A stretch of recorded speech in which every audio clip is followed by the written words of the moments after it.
Tahukah Anda, otak merupakan bagian tubuh yang paling penting bagi manusia? Sekarang angkat tangan Anda dan letakkan pada dahi. Tepat di situ, ada bagian otak yang paling istimewa.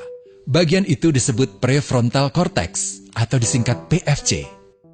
Menurut peneliti otak Jordan Grafman, PFC ini hanya ada pada otak manusia, sehingga membedakan kita dengan binatang. Bagian ini diciptakan dan dirancang khusus oleh Tuhan supaya manusia mampu memilih dan memiliki etika. PFC berfungsi seperti pemimpin. Ia bertanggung jawab untuk berkonsentrasi, memahami benar dan salah, mengendalikan diri, menunda kepuasan, berpikir kritis, dan merencanakan masa depan. PFC adalah pusat pertimbangan dan pengambilan keputusan. PFC inilah yang membentuk kepribadian dan perilaku sosial. Sayangnya, PFC adalah bagian otak yang paling mudah mengalami kerusakan. Jika PFC rusak, maka kepribadian orang bisa berubah. Rusaknya PFC bisa disebabkan oleh benturan fisik, bisa juga oleh zat kimia, seperti narkotika, psikotropika, dan zat adiktif atau nafsa. Dan ternyata penyebab paling merusak juga pornografi, yang disebut narkolema, narkotika lewat mata. Bagaimana pornografi mempengaruhi otak dan pikiran kita? Adi, remaja 12 tahun, melihat gambar di TV yang menjurus ke porno. Awalnya, ia merasa kaget dan jijik. Ini karena sistem limbik di otak Adi menjadi aktif. Sistem limbik mengatur emosi juga keinginan makan, minum, dan berhubungan seksual. Sistem limbik ini kemudian mengaktifkan zat kimia otak bernama dopamin. Dopamin memberi rasa senang, penasaran, sekaligus kecanduan. Zat ini juga aktif jika orang mengkonsumsi nafsa. Oleh karena itu, sifat candu pornografi sama dengan sifat candu nafsa. Otak akan mengingat apa yang membuat Adi senang dan bagaimana ia memperolehnya. Jika Adi mendapatkan pembinaan akhlak, etika yang baik, dan patuh pada norma sosial, dorongan melihat pornografi, meskipun menyenangkan, akan ia abaikan. Namun karena hal itu tidak ada pada diri Adi, ketika ia sedang merasa bosan dan ingin mencari kesenangan, otak akan mendorongnya agar melihat pornografi lagi. Namun lama-lama, Adi bosan melihat jenis gambar yang sama, dan butuh yang lebih porno untuk memicu rasa senang. Sekarang, dengan internet, pornografi menjadi jauh lebih mudah didapat. Pertama, Adi membuka internet dan tidak sengaja melihat gambar yang menjurus ke porno. Berikutnya, ia sengaja membuka lagi untuk melihat yang lebih porno. Awalnya melihat yang sedikit terbuka, lama-lama semuanya terbuka.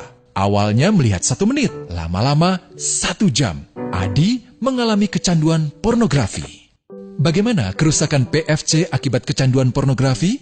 Secara alamiah, dopamin dialirkan dari sistem limbik ke PFC.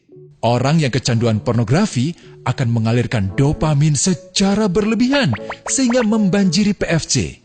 PFC menjadi tidak aktif karena terendam dopamin. Semakin sering PFC tidak aktif, ia akan semakin mengerut dan fungsinya terganggu. Sistem limbik justru akan berkembang semakin besar karena terus mengaktifkan dopamin, sehingga Adi cenderung untuk terus mencari kesenangan tanpa takut atas akibatnya. Jika tidak ditangani segera, Adi berpeluang besar menjadi pelanggan pornografi seumur hidup dan mengalami kerusakan otak di bagian PFC. Awalnya, ia akan kehilangan konsentrasi, penurunan kemampuan menimbang benar dan salah, serta berkurangnya kemampuan mengambil keputusan. Lama-lama, besar kemungkinan ia akan melakukan masturbasi, oral seks, hubungan seksual suka sama suka, dan mudah berganti-ganti pasangan seksual. Pernikahan dianggap tidak penting. Pasangan dianggap hanya sebagai objek seksual semata, cenderung merendahkan derajat dan kehormatan lawan jenis. Selera hubungan seksualnya pun tidak sehat dan seenaknya, kasar sampai tega memperkosa. Manusia jadi tidak ada bedanya dengan binatang. Inilah dampak yang terjadi akibat kerusakan PFC. Ahli bedah otak Donald Hilton Jr. mengatakan, jika difoto menggunakan alat magnetic resonance imaging, otak yang rusak akibat pornografi memperlihatkan hasil yang sama dengan otak yang rusak karena kecelakaan.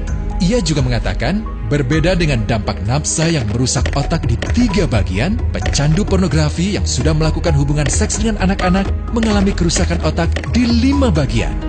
Terbukti, pornografi pada anak lebih bersifat merusak karena PFC belum matang dengan sempurna.